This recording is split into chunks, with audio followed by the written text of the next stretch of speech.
हम कॉन्टिन्यूटी और डिसकॉन्टिन्यूटी का अध्ययन कर रहे हैं, जिसमें हम लोगों ने कॉन्टिन्यूटी और डिसकॉन्टिन्यूटी और उसके टाइप्स काइंड्स पिछले वीडियो में डिस्कस किए थे। आइए आज हम लोग कुछ क्वेश्चंस सॉल्व करते हैं ताकि कॉन्टिन्यूटी से रिलेटेड जो हमने कॉन्सेप्ट पढ़ा है उस कॉन्सेप्ट को हम अच्छी तरीके से एसिमुलेट कर सकें। तो देखिए क्वेश्चन है, इसके लिए हम लोगों ने NCERT की एक्सरसाइज नंबर 5.1 ले ली है। एक बात और यहाँ बताना चाहूँगा कि कॉन्टिन्यूटी चैप्टर में जो एक्सरसाइज 5.1 दे रखी है NCERT की बुक में, उसमें बहुत ही अच्छे क्वेश्चन हैं। तो आप सब लोग उन सभी क्वेश्चंस को अवश्य सॉल्व करें। तो देखिए पहला क्वेश्चन हमारे पास है, सिद्ध कीजिए कि फलन f(x) = 5x - 3, x = 0, x = -3 और x = 5 पर सतत है।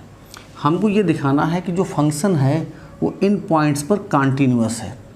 देखिए कुछ चीज़ें ऐसी हम लोगों ने पढ़ ली है कॉन्सेप्ट में, जिसको हम देखकर ही जान जाते हैं कि ये कॉन्टीन्यूअस फंक्शन है या नहीं है। जैसे कि यहाँ पे फंक्शन हमको दे रखा है f(x) = 5x - 3। अब इस फंक्शन को आप देखिए, ये एक पॉलिनोमियल है और पॉलिनोमियल जो होता है, जब हम लोग कॉन्सेप्ट पढ़ रहे थे तो वहाँ पे डिस्कस किया था कि पॉलिनोमियल जो होता है वो R में सतत होता है, R में कंटिन्यूस होता है। यानी हर एक रियल नंबर के लिए पॉलिनोमियल फंक्शन कंटिन्यूस होता है। तो इसको हम लोग इस तरीके से भी कहते हैं कि polynomial is always continuous function. तो जब ये हमेशा कंटिन्यूस होता है तो इन पॉइंट्स पर भी कंटिन्यूस हो जाएगा, क्योंकि 0, -3 और 5 भी क्या है, रियल नंबर्स हैं।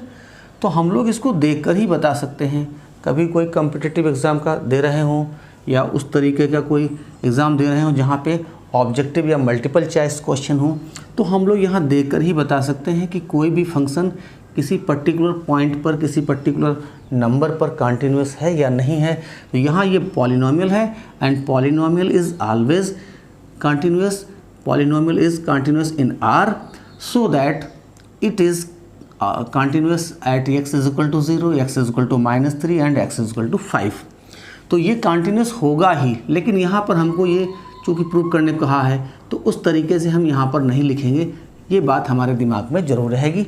तो कैसे सॉल्व करेंगे, तो हम एक पॉइंट पर इसकी कंटिन्यूटी चेक कर लेते हैं और बाकी 2 पॉइंट पर आप लोग उसी तरीके से करेंगे। तो कोई भी फंक्शन कंटिन्यूस होता कब है, जब उसकी LHL, RHL और फंक्शन की वैल्यू ये तीनों फाइनाइट और इक्वल होती हैं। तो हमें यहाँ पर सबसे पहले फंक्शन की वैल्यू फाइंड कर लेनी है। हम किस पॉइंट पे चेक कर रहे हैं, तो यहाँ हम लोग चेक कर रहे हैं x = 0 पर। तो फंक्शन की वैल्यू निकाल लेते हैं इस पॉइंट पे। 5 × 0 - 3, तो ये हो जाएगा 0 - 3, दैट इज़ -3। तो फंक्शन की वैल्यू 0 पे आ गई है -3। इसी तरीके से हम लोग क्या करते हैं, इसकी LHL कैलकुलेट कर लेते हैं। तो LHL कैलकुलेट कैसे करेंगे, लिमिट x अप्रोचेस टू 0- और यहाँ पे f(x) लिख देंगे। फंक्शन हमारा यहाँ पर है limit x approaches to 0, 5x - 3। यहाँ पर क्या करना है, x की जगह पे हमें फिर 0 रखना है। तो 5 × 0 - 3 = -3। कभी यहाँ पे 0 रिप्लेस करने पर इनडिटरमिनेट फॉर्म बन रही हो, तो आप लोग जानते हैं कि जब कभी भी हम लेफ़्ट हैंड लिमिट इस तरीके से कैलकुलेट करते हैं और वहाँ पर हम इसमें जो फंक्शन में x की जगह पे a रिप्लेस करते हैं और ये इनडिटरमिनेट फॉर्म बनती है, तो हम लोग इसमें limit h approaches to 0 f a - h कर देते हैं। तो x की जगह पर लिख देते हैं a - h और यहाँ limit x approaches to a की जगह पर लिखते हैं h अप्रोचेस टू 0। इसी तरीके से हम लोग RHL कैलकुलेट कर लेंगे। तो यहाँ आ जाएगी limit x approaches to 0 + f(x). चूँकि हम 0 पे देख रहे हैं तो हम यहाँ 0 ही यूज़ करेंगे, f(x) की वैल्यू रिप्लेस करेंगे। तो f(x) यहाँ पर है 5x - 3। Again we have to replace x by 0 and we have -3 again. Here we have f(0) function की जो वैल्यू निकाली दैट इज़ -3। LHL कैलकुलेट कर लिया है और RHL कैलकुलेट कर लिया। और ये तीनों वैल्यूज़ जो हैं फंक्शन की वैल्यू लेफ्ट हैंड लिमिट और राइट हैंड लिमिट तीनों कैसी है, इक्वल है, और -3 इज़ अ फाइनाइट नंबर और फाइनाइट भी है। तो जब इक्वल है और फाइनाइट है तो हम लोग यहाँ पर कह सकते हैं कि जो फंक्शन हमें गिवन है f(x) is continuous at x is equal to 0। तो जिस तरीके से हम लोगों ने 0 पे इस फलन की कंटिन्यूटी चेक की है, उसी तरीके से हम -3 और 5 पर भी इसकी कंटिन्यूटी चेक कर लेंगे। तो देखिए क्वेश्चन नंबर 1 और 2 सेम है, बिल्कुल जैसे 1 सॉल्व किया उसी तरीके से 2 सॉल्व करेंगे। आइए डिस्कस करते हैं क्वेश्चन नंबर 3। तो देखिए क्वेश्चन नंबर 3 है, निम्नलिखित फलनों की सततता की जांच कीजिए। देखिए इसके लिए थोड़ा सा आप बैक में जाएं, और जब हम लोगों ने कंटिन्यूटी का कॉन्सेप्ट पढ़ा था तो वहाँ पर हम लोगों ने कुछ थ्योरम्स डिस्कस की थी, जैसे कांस्टेंट फंक्शन कंटिन्यूस होते हैं,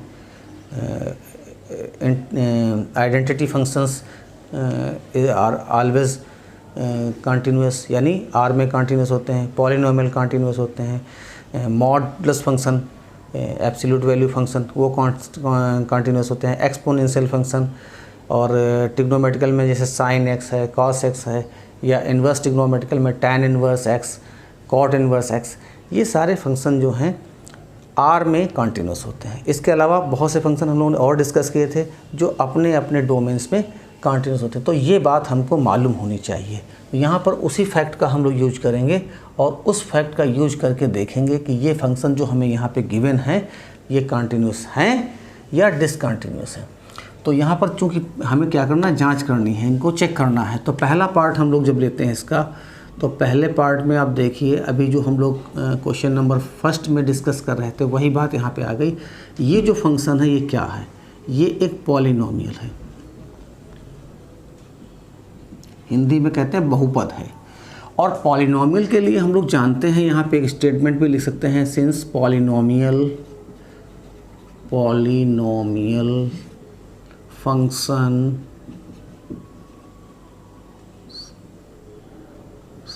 आर कंटिन्यूअस इन आर। तो पॉलिनोमियल फंक्शन जो है वो आर माने रियल नंबर्स के लिए कंटिन्यूअस होता है। तो ये फंक्शन जो है हमारा ये पॉलिनोमियल है। तो पॉलिनोमियल होने के नाते ये फंक्शन भी हमारा क्या हो जाएगा, सतत हो जाएगा। इसके मतलब हम यहाँ लिख देंगे दिस इम्प्लाइज, या इसको लिख सकते हैं being f(x) a polynomial, it is also continuous in R। तो ये जो है फंक्शन हमारा क्या हो जाएगा, ये कंटिन्यूस फंक्शन हो गया। तो हमें मालूम हो गया कि जो f(x) is equal to x minus 5 है ये एक कंटिन्यूस फंक्शन है। कैसे मालूम हुआ, इस फैक्ट के द्वारा मालूम हुआ। आप हिंदी में भी इसको लिख सकते हैं कि f(x) is equal to x minus 5 एक बहुपद फलन है, और बहुपद फलन सदैव सतत होते हैं, इसलिए f(x) is equal to x minus 5 भी एक सतत फलन है। आइए सेकंड पार्ट की चर्चा करते हैं। सेकंड पार्ट जो हमारे पास है ये दे रखा है f(x) is equal to 1/x minus 5। तो देखिए 1/x माइनस 5 जब दे रखा है तो यहाँ पे हमको और एक चीज़ और दे रखी, x is not equal to 5। ये जो चीज़ दे रखी है ये अच्छी चीज़ दे रखी है। अगर ना दी होती तो ये हमें अपने आप ही ढूंढ के लिखना पड़ता है। क्यों लिखना पड़ता है, अभी इसको डिस्कस करते हैं। जो फंक्शन हमें यहाँ पे दे रखा है ये एक रेशनल फंक्शन है, और रेशनल एक्सप्रेशन जो होता है उसमें दो फंक्शन होते हैं, हम लोग डिस्कस कर चुके हैं। r(x) is equal to p(x) upon q(x). ये तो ये जो है दोनों बहुपद होते हैं, पॉलिनोमियल्स होते हैं। यहाँ पर हमारे पास p(x) की जगह पे 1 और डिनोमिनेटर में x माइनस 5 दे रखा है। तो देखिए दो बातें हमें ध्यान रखनी। जो पहला फंक्शन ऊपर दे रखा है इसको हम पॉलिनोमियल भी कह सकते हैं, और इसको हम कांस्टेंट फंक्शन भी कह सकते हैं, कांस्टेंट फंक्शन। और इसी तरीके से जो डिनोमिनेटर दे रखा है ये तो पॉलिनोमियल है ही, पॉलिनोमियल। अब देखिए दो बातें यहाँ पे और हमें समझनी है। एक बात तो ये है कि कांस्टेंट जो है ये आर में कंटिन्यूस होता है और पॉलिनॉमियल भी आर में कंटिन्यूस होता है। पहली चीज़ तो ये, तो दोनों आर में कंटिन्यूस हैं, तो इसलिए ये पूरा जो फंक्शन है ये इन दोनों के इंटरसेक्शन आर इंटरसेक्शन आर में कंटिन्यूस हो जाएगा।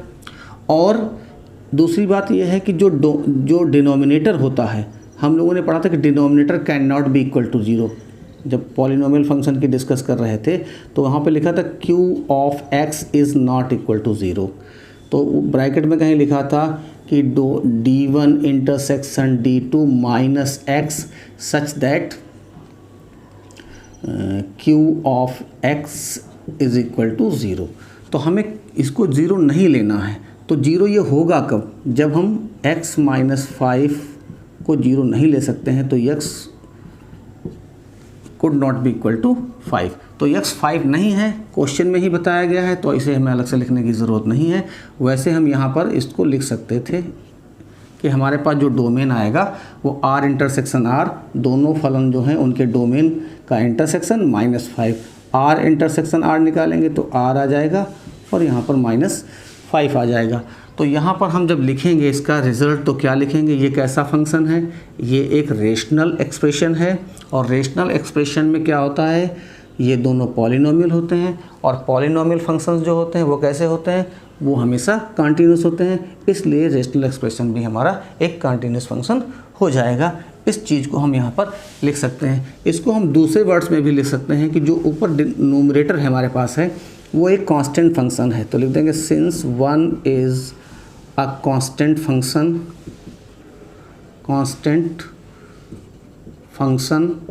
And x minus 5 is a polynomial function. अब ये 1 है, ये कांस्टेंट फंक्शन है, इसके आगे लिख देंगे this implies 1 is continuous in R, और यहाँ पे लिख देंगे x माइनस 5। ये क्या है? ये पॉलिनोमियल है, और पॉलिनोमियल कंटिन्यूस किस में होते हैं? R में होते हैं। तो ये R में कंटिन्यूस है, इसलिए f(x) that is 1 upon x minus 5 is also continuous in R intersection R। और हम लोग डिस्कस कर चुके हैं कि यहाँ पे जो डिनोमिनेटर में ऐसी वैल्यू x की लेंगे जिसको रखने से 0 आता है, उसको हमें माइनस करना पड़ेगा। तो ये हो जाएगा is continuous in R intersection R minus 5। तो ये हमारा सेकंड पार्ट हो गया। क्वेश्चन जब हम लोग लगाएंगे तो उसमें एक्सप्लेनेशन ज़रूर हमें आना चाहिए कि कोई भी चीज़ हम लिख रहे हैं तो उसको हम कैसे लिख रहे हैं, उसकी ग्राउंड क्या है। तो उसका जो कॉन्सेप्ट है, अगर आप उसको बहुत डिटेल में अच्छे से पढ़ लेंगे, समझ के पढ़ लेंगे, तो किसी भी क्वेश्चन में आपको सॉल्व करने में कोई प्रॉब्लम ज़्यादा नहीं आएगी। थर्ड पार्ट को भी हम लोग जब लिखेंगे तो थर्ड पार्ट बिल्कुल यहाँ पे जो सेकंड पार्ट है बिल्कुल उसी के जैसा है, उसमें कोई अलग से एक्सप्लेनेशन लिखने की ज़रूरत हम लोगों को ज़्यादा नहीं है। देखिए ये एक रेशनल एक्सप्रेशन है, क्यों? क्योंकि यहाँ पर भी पॉलिनोमियल है, और ये भी हमारे पास एक पॉलिनोमियल है। तो जब दो पॉलिनोमियल हैं तो अभी हम लोग रेशनल एक्सप्रेशन की चर्चा कर चुके हैं। यही पूरी थ्योरी यहाँ पर हमें लिखनी पड़ेगी, जैसे कि हम लोग यहाँ पर अभी डिस्कस कर रहे थे। तो उसको लिखेंगे, क्या लिख देंगे? x, जैसे यहाँ पे 1 लिखा था, 1 की जगह पे है x स्क्वायर माइनस 25। तो यहाँ पे लिख दें x square minus 25 is a polynomial function, और उसके अगर this implies x square minus 25 is continuous in R, क्योंकि पॉलिनोमियल जो है, बहुपद जो होते हैं वो R में कंटिन्यूस होते हैं। इसी तरीके से डिनोमिनेटर हमारे पास क्या लिखा है? यहाँ पे प्लस लिखा हुआ है, तो हम यहाँ प्लस लिख लेंगे। x plus 5 is a polynomial function, जैसे सेकंड पार्ट लिखा था x plus 5 is polynomial function, और फिर लिख देंगे this implies x plus 5 is continuous R, और दोनों को डिवाइड करेंगे तो दो कंटिन्यूस फंक्शंस को जब हम डिवाइड करते हैं तो वो भी कंटिन्यूस हो जाता है। किसमें? उनके जो कॉमन उभयनिष्ठ जो डोमेन होता है, कॉमन डोमेन में, तो R इंटरसेक्शन R, और माइनस हमको क्या करना है, यहाँ पे x की ऐसी वैल्यू लेनी है जिसको रखने पर हमारा 0 आ रहा हो। तो हम x की वैल्यू यहाँ से निकाले तो ये -5 आ रहा है, तो माइनस हम लोग जैसे इसमें 5 लिख रहे थे तो वहाँ पर हम लिख देंगे -5। तो ये इस तरीके से हम इसका एक्सप्लेनेशन लिख लेंगे। फोर्थ पार्ट हमारे पास है f x is equal to mod of x minus 5। इस फंक्शन को थोड़ा हमें समझना है, ये मॉडुलस फंक्शन है। आप लोगों ने मॉडुलस फंक्शन पढ़ा होगा, अगर नहीं पढ़ा है तो आज पढ़ लीजिए और समझ लीजिए। देखिए, अगर हमारे पास कोई एक मॉडुलस फंक्शन है तो मॉडुलस फंक्शन की डेफिनेशन क्या होती है। मॉडुलस फंक्शन जो होता है, अगर हम इस मॉडुलस में यहाँ पे x की जगह पे हम कोई नेगेटिव नंबर लेते हैं, x लेस देन 0 लेते हैं, तो इसकी वैल्यू पॉजिटिव आ जाती है, तो -x करना पड़ता है, इसलिए पॉजिटिव हो जाती है। और अगर पॉजिटिव नंबर लेते हैं तो ये पॉजिटिव ही रहता है। थोड़ी बात समझें, जैसे सपोज करिए छोटे बच्चों को हम लोग सिखाने के लिए कई बार कह देते हैं कि मॉड के अंदर कोई भी नंबर लिखें वो हमेशा पॉजिटिव रहता है। तो अगर हमने यहाँ -5 लिखा तो हम यहाँ रिजल्ट में क्या लिखते हैं, 5 प्लस का 5 लिखते हैं। अब ये प्लस का 5 बन कैसे जाता है, वो यहाँ से बनता है। इसको देखें आप ध्यान से कि हमने यहाँ क्या लिखा है कि mod of x is equal to -x। ये कब है, when x is less than 0। अगर x का मान 0 से कम है यानी नेगेटिव है तो ये -x बन जाएगा। अब यहाँ देखिए x की जगह हमने क्या लिखा है, -5 लिखा है। तो जब -5 लिखेंगे तो -5 लेस देन 0 है, 0 से कम है, तो यहाँ पे हमें क्या लिखना पड़ेगा, माइनस और फिर x का जो भी मान लिखा, जो भी चीज़ आपने यहाँ पे लिखी x की जगह वही हमको लिख देनी। तो ये माइनस माइनस मिल के क्या हो जाता है, प्लस हो जाता है। इसलिए हम लोग कहते हैं कि मॉड के अंदर कोई भी नेगेटिव या पॉजिटिव नंबर रखते हैं तो वो पॉजिटिव ही आता है। उसका कारण क्या है, उसकी डेफिनीशन। तो यहाँ पे मॉडुलस फंक्शन की यह डेफिनीशन हमारे पास है। अब यहाँ पर देखिए हमारे पास मॉड ऑफ x के लिए डेफिनेशन तो हमें मालूम है, लेकिन यहाँ पर लिखा है x माइनस 5। इसका थोड़ा सा ग्राफ भी आप लोग समझ लीजिए। जब इस तरीके से मॉडुलस फंक्शन होता है तो उसका ग्राफ हमारा क्या बनता है, जैसे ये पॉइंट हमारा क्या है, ये होता है x इज इक्वल टू 0। ध्यान दीजिए, जब x इज इक्वल टू 0 है या उससे बड़ा नंबर है यानी पॉजिटिव है, इस तरफ है, तो मॉड ऑफ x किसके इक्वल है, x के इक्वल है। इसको हम लोग y भी कह सकते हैं या fx भी कह सकते हैं। तो y is equal to x, y is equal to x कौन सी लाइन होती है, जो फर्स्ट क्वाड्रेंट को बाइसेक्ट करती है। ये जो लाइन हमारी बन गई ये y is equal to x होती है, और y हम किसको कह रहे हैं, मॉड ऑफ x को कह रहे हैं। इसी तरीके से यहाँ पे mod of x is equal to -x, ये कब होता है, जब x लेस देन 0 होता, तो लेस देन 0 इस पार्ट में होता है। तो इस पार्ट में जब हम आएंगे तो मॉड ऑफ x या y is equal to -x है, तो y is equal to -x बनाएंगे तो ये सेकेंड क्वाड्रेंट का बाइसेक्टर हो जाएगा। तो ये बन जाएगा mod of x is equal to -x। तो देखें, आप ध्यान से देखिए, तो ये फंक्शन कहीं पर भी आपको ब्रेक नहीं हो रहा है, टूटा हुआ नहीं लग रहा है, इसलिए ये फंक्शन हमेशा कंटिन्यूस होता है। ऐसा हम लोग हमेशा कहते हैं, हम लोगों ने थ्योरम में भी ये बात सीखी थी। यहाँ पर आते हैं, अब मॉड x की डेफिनेशन हमें मालूम है। यहाँ पर लिखा है mod x is equal to -x whenever x is less than 0 and x if x is greater than or equal to 0।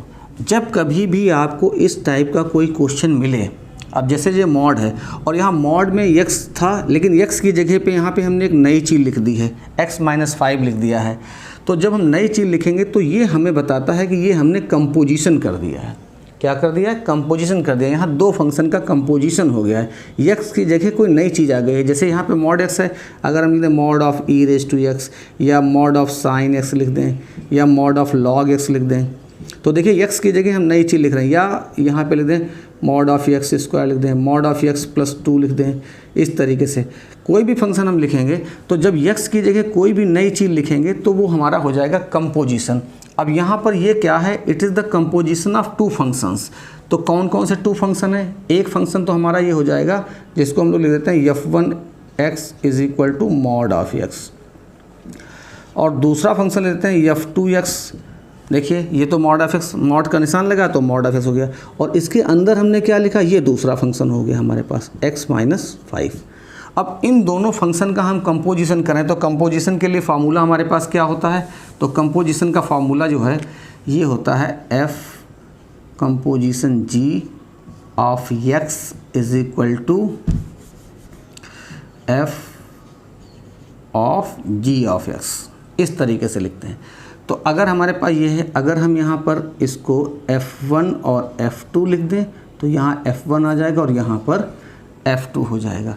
अब यही हम लोग काम कर लेते हैं इस पूरे रिलेशन के लिए। तो यहाँ लिख देंगे f1 composition f2 of x is equal to f1 और ये f2 क्या है, what is the f2 here, we have just suppose the f2 is x minus 5, so we have to replace the value of f2 here.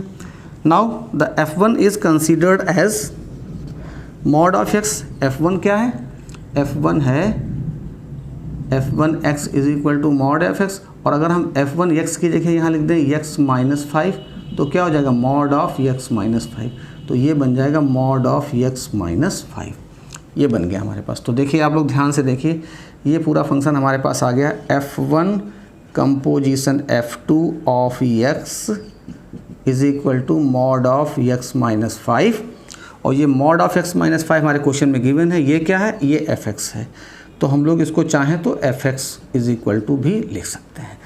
अब आते हैं यहाँ पर अपने मेन कॉन्सेप्ट, इसको मैं यहाँ से इरेज कर सकता हूँ, तो मैं इरेज कर देता हूँ इसको। देखिए ये जो हमने लिखा मॉडुलस फंक्शन, ये क्या है, मॉडुलस फंक्शन, और मॉडुलस फंक्शन क्या होता है, ये r में सतत होता है, एक बार हिंदी में भी लिख देते हैं, सतत होता है।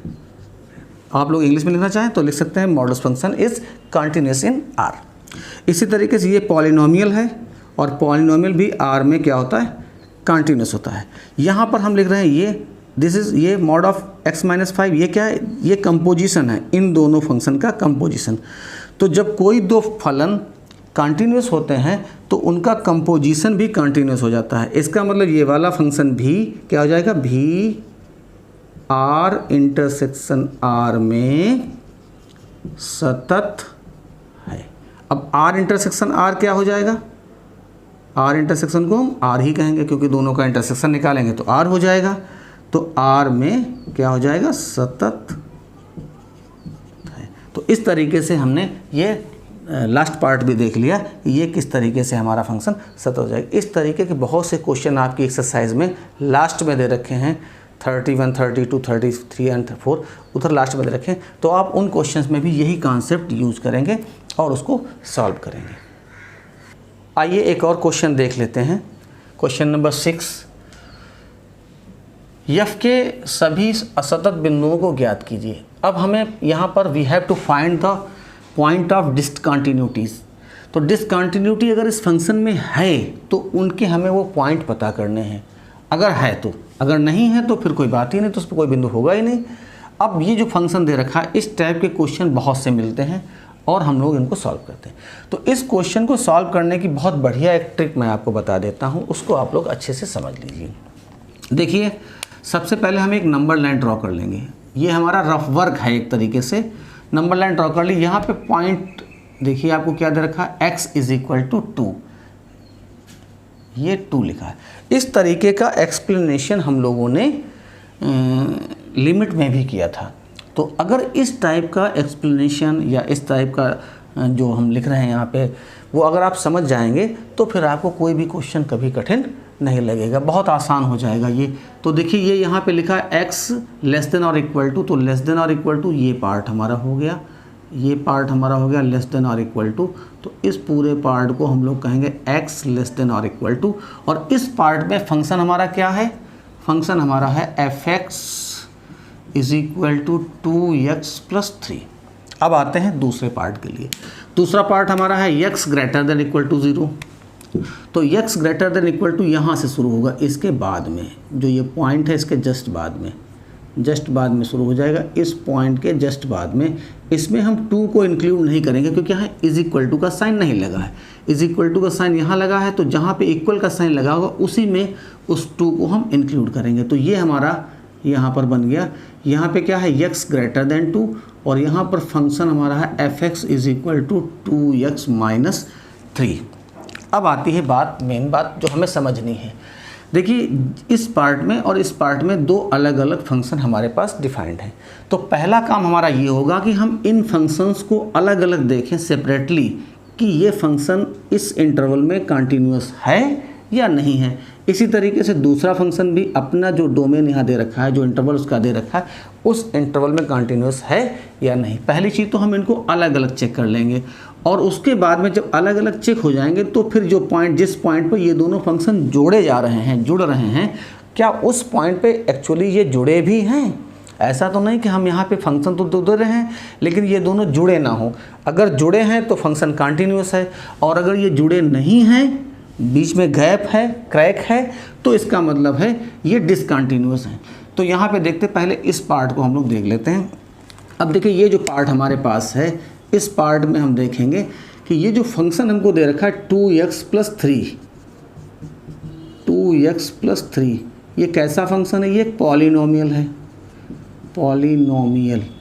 और पॉलिनोमियल जो होता है वो हम लोग जानते हैं कि आर में कंटिन्यूस होता है। किस में कंटिन्यूस होता है? आर में, यानी हर एक रियल नंबर के लिए कंटिन्यूस होता है।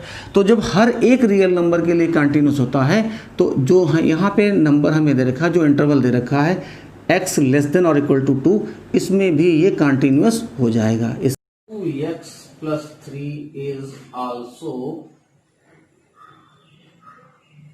कंटिन्यूस इन,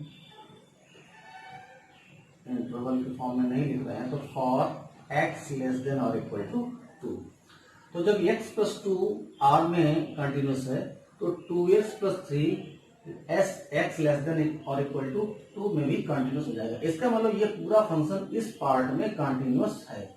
इसी तरीके से बिल्कुल सेम वे हम लोग इस वाले को भी कह सकते हैं। ये जो हमारे पास फंक्शन दे रखा है दूसरा 2x minus 3 fx is equal to 2x minus 3, ये क्या है? ये भी एक पॉलिनोमियल है, और पॉलिनोमियल होने की वजह से ये भी आर में कंटिन्यूस हो जाएगा। तो जब ये आर में कंटिन्यूस है तो इसका मतलब है कि 2x माइनस 3, आर का मतलब इन सारे नंबर्स के लिए, पूरी नंबर लाइन के लिए कंटिन्यूस है। तो जब पूरी नंबर लाइन के लिए कंटिन्यूस है तो इस पार्ट के लिए भी ये कंटिन्यूस हो जाएगा। इसका मतलब this implies 2x minus 3 is also continuous for x greater then 2। तो ये वाला फंक्शन इस पार्ट में कंटिन्यूस है, ये वाला फंक्शन इस पार्ट में कंटिन्यूस है। अब हमें चेक केवल इतना करना है कि जिस पॉइंट पर ये दोनों फंक्शन ऐड हो रहे हैं, जुड़ रहे हैं, क्या ये दोनों जुड़े हैं या नहीं। It means we have to check the continuity of this function at x is equal to 2 only. तो यहां पर हम लोग ये जो डिस्क्रिप्शन लिखा है इसको यहाँ पे लिखेंगे और उसके बाद में इसकी कंटिन्यूटी पॉइंट 2 पर चेक कर लेंगे। तो यहां लिख देंगे हम लोग कि f x is equal to 2x plus 3 बहुपद फलन के कारण x less than equal to 2 के लिए सतत है, तथा 2x माइनस 3 भी यही कारण है, इसके लिए बहुपद होने के कारण x ग्रेटर देन 2 के लिए सतत है। हिंदी में लिख दिया इसलिए क्योंकि उधर इंग्लिश में लिख चुके थे। अब क्या करते हैं, हमें चेक करना है जिस पॉइंट पे दोनों ज्वाइन कर रहे हैं। तो यहां लेते हैं जब x is equal to 2, when x is equal to 2। तो जब x इज इक्वल टू 2 है तब हमें क्या करना है, तो पहले तो x इज इक्वल टू 2 पर कौन सा फंक्शन है ये हमें देखना। तो यहाँ पे इक्वल का साइन लगा तो ये वाला फंक्शन हो जाएगा f x is equal to 2x plus 3। यहाँ x की जगह पे 2 रिप्लेस करेंगे तो 2 इंटू 2 प्लस 3, 2 2 जा 4 प्लस 3 बिकम्स 7। अब हम लोग क्या करना है, एलएचएस कैलकुलेट करना है। तो limit x approaches to 2 minus 2 पर चेक करें तो 2 minus f x, 2 minus means less than 2, तो लेस देन 2, 2 से कम, 2 से कम पर यही फंक्शन आ जाएगा। तो यहाँ लिख देंगे लिमिट x अप्रोचेस 2, यहाँ हो जाएगा 2x प्लस 3, और यहाँ पर लिमिट को एक्सटेंड कर देंगे तो x की जगह 2 रिप्लेस कर देंगे। ये हमारे पास आ जाएगा फिर से 2 दूनी 4 और 3 7। तो एलएचएल हमारे पास आ गया है 7। इसी तरीके से हम लोग आरएचएल कैलकुलेट कर लेंगे। तो आरएचएल लिख देंगे limit x approaches to 2 plus का मतलब है मोर देन 2, तो 2 से ज्यादा, तो 2 से ज्यादा करेंगे तो यहाँ कहीं पे आएंगे और यहाँ पर फंक्शन हमारा दूसरा हो जाता है 2x माइनस 3। तो यहाँ लिखेंगे limit x approaches to 2x minus 3, limit को एक्सटेंड कर देंगे। तो एक्सटेंड करने का मतलब क्या है, x की जगह पे 3 रिप्लेस कर देंगे तो 2 2 जा 4 माइनस 3 बिकम्स 1। तो आरएचएल हमारे पास आ गया 1। अब देखिए फंक्शन की वैल्यू हमने निकाली थी 2 पर, एलएचएल निकाला और आरएचएल निकाला। देखिए फंक्शन की वैल्यू कितनी थी 7, एलएचएल कितना आया 7, यानी ये दोनों कैसे हैं इक्वल, और आरएचएल कितना आ गया 1। LHL है 7 और RHL है 1, ये दोनों आपस में इक्वल नहीं है। इसका मतलब है कि ये जो point x is equal to 2 है, ये पॉइंट यहां पर ये दोनों फंक्शन आपस में जुड़े हुए नहीं है, क्योंकि यहां पर फंक्शन की वैल्यू 7 है और जो राइट साइड में फंक्शन है इसकी वैल्यू 1 है। इसके मतलब दोनों के बीच में गैप है, और दोनों के बीच में गैप होने की वजह से ये दोनों फंक्शन आपस में जुड़े हुए नहीं है, और ये फंक्शन हमारा डिसकंटिन्यूअस है। तो लिख देंगे this implies fx is discontinuous at x is equal to 2। इसका मतलब है कि इस फलन में एक डिसकंटिन्यूटी का पॉइंट है और वो पॉइंट है x इज इक्वल टू। प्यारे बच्चों, ये क्वेश्चन हम लोग सॉल्व कर रहे थे। हम लोगों ने कुछ क्वेश्चंस ट्राई किए, तमाम जो कॉन्सेप्ट उसके अंदर छिपा हुआ था उसकी चर्चा की, डिस्कस किया। मैं समझता हूँ कि मेरी बात आप तक ज़रूर पहुँची होगी, आप उसको समझ पा रहे होंगे। लेकिन फिर भी अगर कहीं कोई कमी रह गई है, कोई त्रुटि रह गई है, या किसी चीज़ को आप समझने में आपको दिक्कत हो रही है, कोई क्वेश्चन ऐसा हो जो हमने सॉल्व न कराया हो, आप ना सॉल्व कर पा रहे हो, तो आप निश्चित रूप से उस क्वेश्चन को मेरे पास भेजिए। मैं कोशिश करूँगा कि उसका जवाब आपको दिया जाए, आप अच्छे से समझ सकें, मैथमेटिक्स आपको इजी लगे, यही मेरी सोच है। मैं समझता हूँ कि आप लोग इसमें और इन्जॉय करेंगे। आगे और बढ़िया बढ़िया टॉपिक के साथ हम लोग मिलेंगे। तब तक के लिए आप सबका बहुत बहुत धन्यवाद।